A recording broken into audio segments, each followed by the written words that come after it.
Assalamu alaikum, barkanmu da yammaci, barkanmu da sake saduwa a cikin sabon shirin da muka saba gabatar muku a dukkanin ƙarshen mako.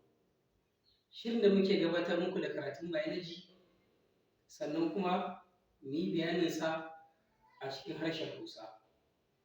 Wannan satin ma da yardar Allah za mu ɗora a inda muka tsaya a wancan satin.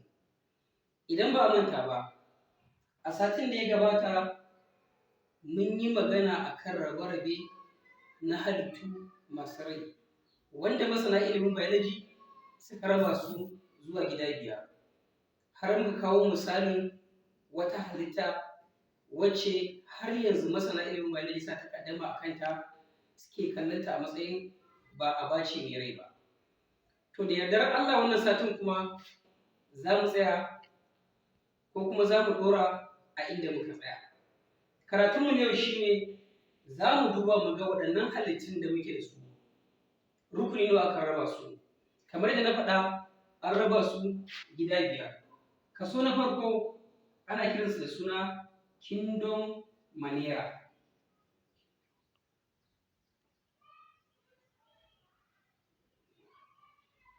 Wannan shi ne kaso na farko kenan. Kashi na biyu kuma su ne kingdom protista.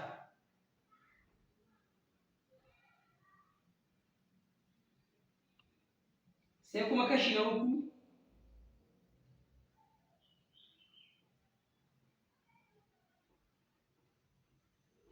fungi, wato kingdom fungi. Sai kuma kaso na hudu shi ne kingdom plantae.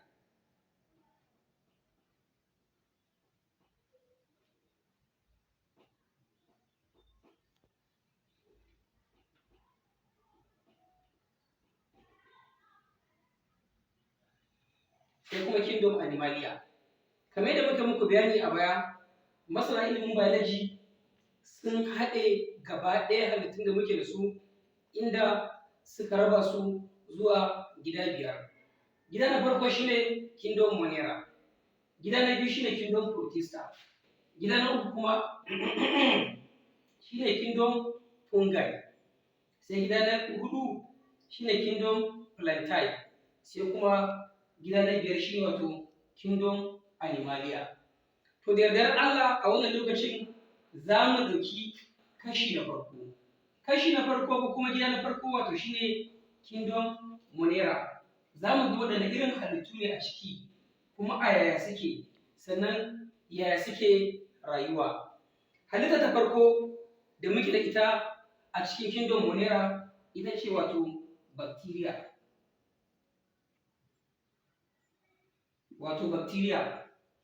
Ita bacteria halitta ce mai rai.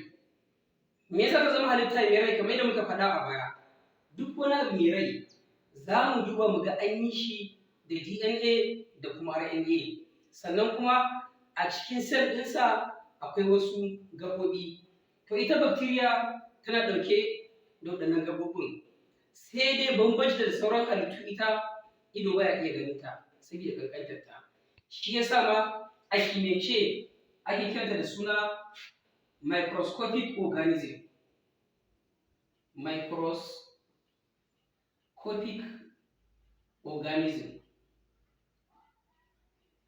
Abin da ya sa da kira kingdom monera da microscopic organism saboda idanuwa ba sa iya ganin ta. Sai mun je lab an samo na'ura ta ƙara wa abu girma, wato microscope, da shi za a yi amfani a haska a iya gano ta. To hakan ya sa an ba ta suna microscopic organism. Sannan kuma abu na biyu ana kiranta da suna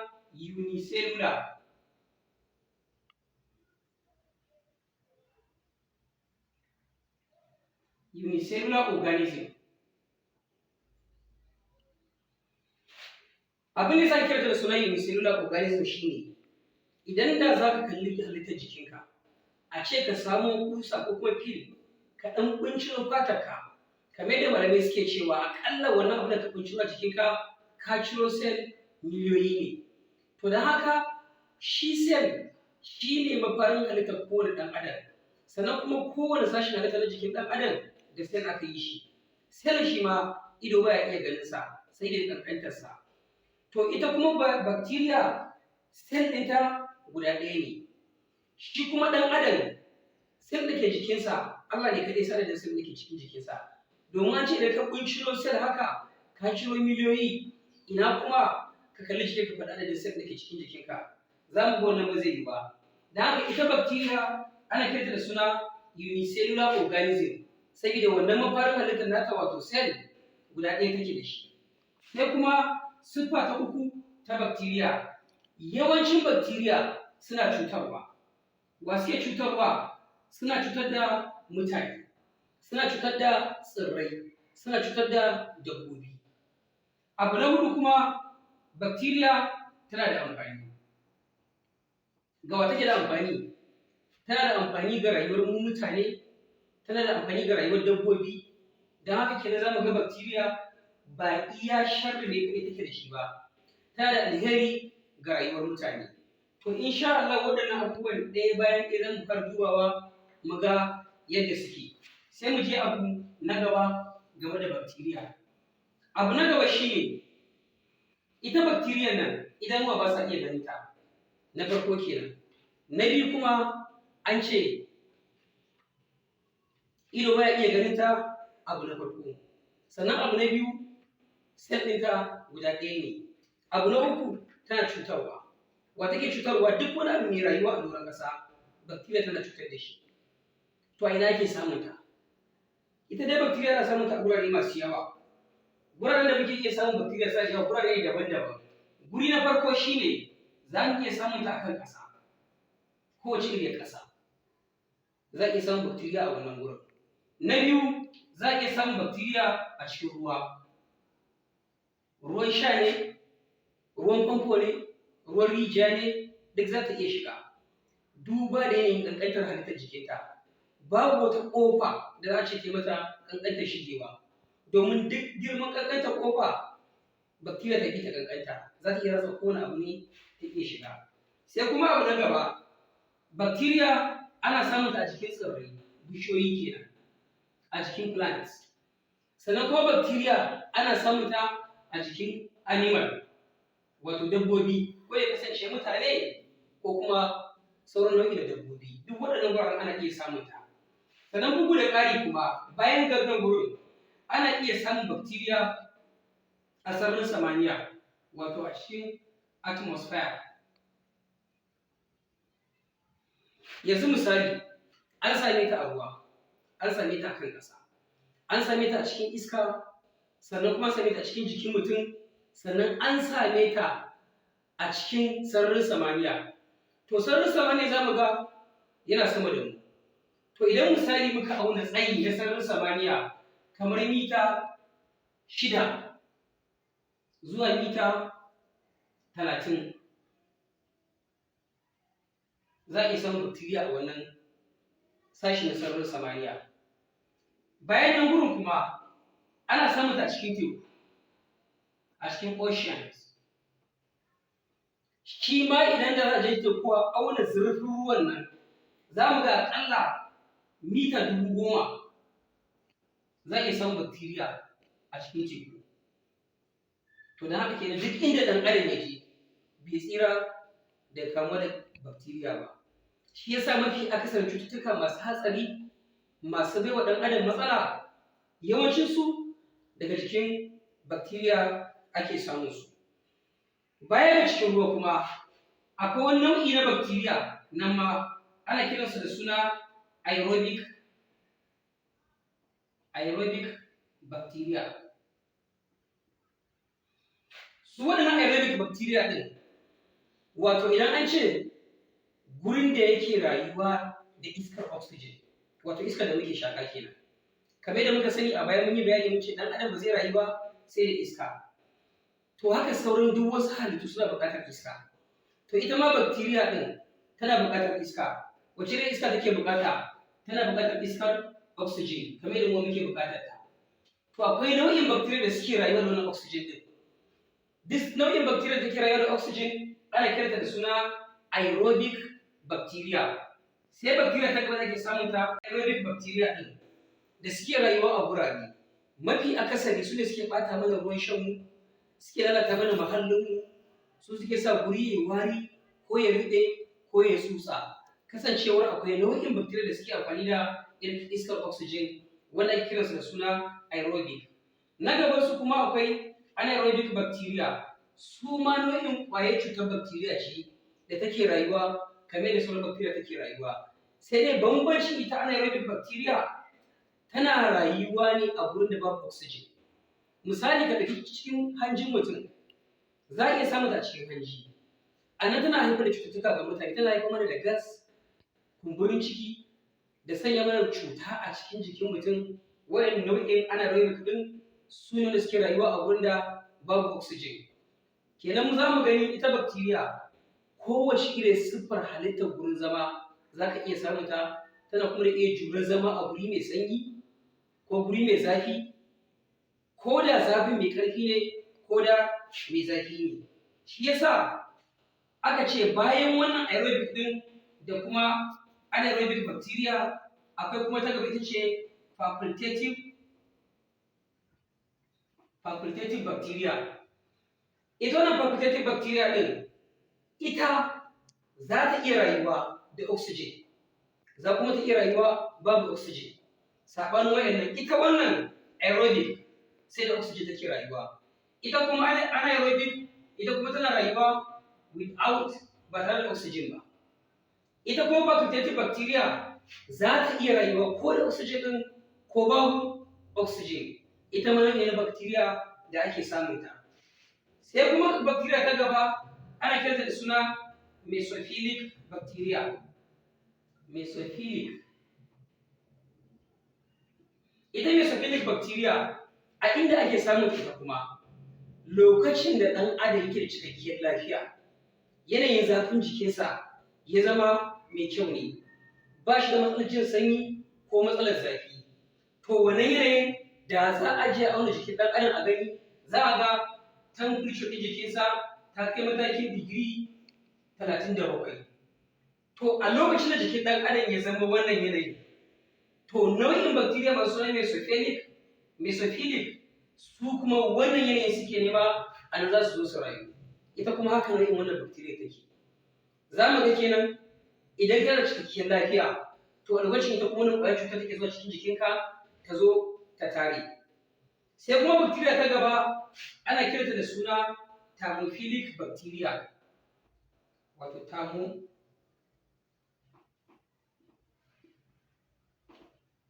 ita kuma thermophilic bacteria ta sha bamban da mesophilic bacteria, domin ita mesophilic tana zama ne a gurin da yanayin sanyinsa ko yanayin zafinsa yake daidai da lafiyar jikin mutum.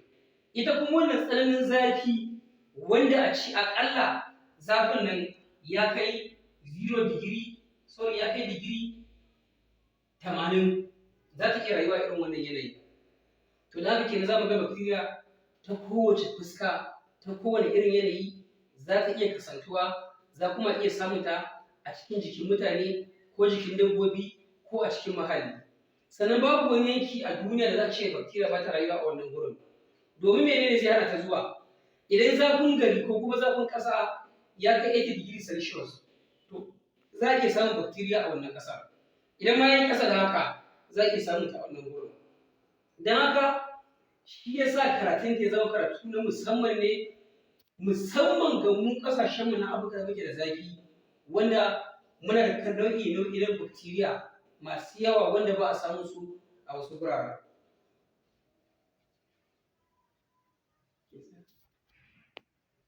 To don haka idan muka taƙaita a iya bayanin gurare da ake samun bacteria, yanzu kuma sai mu duba mu ga yaya tsarin halittar bacteria take. Wato idan ka je ka ɗauko ƙwayar bacteria guda ɗaya, ka je ka sa ta a kan gilas, ka haska ta cikin microscope, a yaya za ka ga tsarin jikinta yake. Wato tsarin jikin bacteria idan da za ka haska shi da microscope, za ka ga kamar haka take. Tsarin cell ɗinta ba irin sauran tsarin halittu yake ba. Shi yasa cell ɗin bacteria ke kiransa da suna prokaryotic cell. Su kuma sauran halittu tsakanin plants wato jinsin tsirrai da kuma animal wato jinsin dabbobi, su kuma cell ɗinsu ana kiransa da suna eukaryotic cell. Bambanci tsakanin prokaryotic da eukaryotic, shi prokaryotic ba su da nucleus, shi kuma eukaryotic cell ɗin wato plant da animal yana da nucleus. Shi yasa idan muka kalli wannan cell ɗin za mu ga sinadarin DNA yana barbaje ko kuma a kewaye yake a cikin shimfiɗar halittar bacteria ɗin. Na farko kenan. Sannan bacteria tana da ƙafafuwa. Da haka su nau'insu kala biyu ne. Akwai jinsin da suke yin motsi, akwai kuma jinsin da ba sa motsi. Jinsin bacteria da suke motsi ana kiransu da suna da ƙafafuwa da ake kiranta da suna flagella. Shi ne za mu ga kamar haka a cikin wannan zanen. Sannan daga gefen cell ɗin kuma akwai wani abu wato fili daga jikin cell ɗin bacteria ɗin. Sannan za mu ga DNA ɗinta ba a cikin nucleus yake ba kamar yadda na faɗa wanda ake samu a jikin eukaryotic cell. Bugu da ƙari a cikin cell ɗin bacteria tana ɗauke da ribosome, gashi na waɗannan ɗage-ɗagen su ne ribosome ɗin, sai kuma cytoplasm. To ko iya haka idan muka duba wannan structure ɗin ko kuma tsarin halitta ya isa mu gane bacteria tsarin cell ɗinta ya sha bamban da sauran halittu na dabbobi da kuma na tsirrai. Babban abu da ke bambanta tsarin cell ɗinsu shine wato DNA ana samunsa a jikin nucleus a sauran halittu, shi kuma ba ta da nucleus ma gaba ɗaya. Sai mu duba kuma mu ga abu na gaba shine bacteria gida nawa ta kasu. Kamar yadda ake raba kowace halitta ce halitta ta kasu gida kaza, haka ita ma bacteria ta kasu gida-gida. Amma ya danganta ta wace siga ko kuma ta wace hanya aka bi wajen rarrabe bacteria ɗin.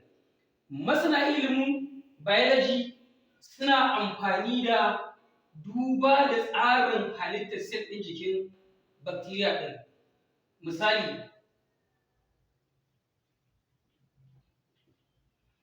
Misali idan aka duba jikin cell wall na bacteria, ta hanyar duba da wannan cell wall ɗin ta hanyar ake amfani wajen rarrabe bacteria. Wasu kuma suna amfani da ma'anar staining, wato za a samu ruwa na chemical mai kala a watsa a jikin bacteria ɗin. Idan aka watsa mata da ruwan kamar ruwan misali alcohol, ana amfani da shi wajen rarrabe bacteria a gano wace irin bacteria ce. Na biyu kuma bayan ruwan alcohol ana amfani da ruwan acetone, shi ma yana taimakawa wajen rarrabe bacteria. To idan aka yi amfani da wannan ruwan wajen gano wani irin nau'in bacteria ne, to za mu ce bacteria ta kasu gida biyu. Wato na farko akwai ta kiranta da suna gram positive bacteria, na farko kenan. Na biyu kuma ana kiranta da suna gram negative bacteria. To me yasa aka raba su wannan gida biyu? Dalilin da yasa aka raba bacteria gida biyu cell wall ɗinta, inda za a je a nemo ruwan alcohol ko kuma acetone wanda za a shafe kuma za a malala a jikin bacteria. Idan an malala ya sauka a jikinta, idan wannan cell wall ɗin nata ya riƙe wannan ruwan to zai bada wata iriyar kala. Idan kuma bai bayar ba, bai riƙe ba, ba zai bada kala ba.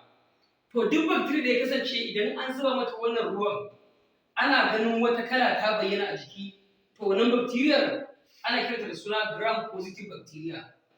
Idan kuma cell wall ɗinta bai riƙe wannan ruwan ya bada nau'in bayyana wata kala ba, ana kiranta da suna gram positive bacteria. Shi yasa shi cell wall ɗin wannan da yake riƙe wannan ruwan positive ɗin yana da mai kauri tik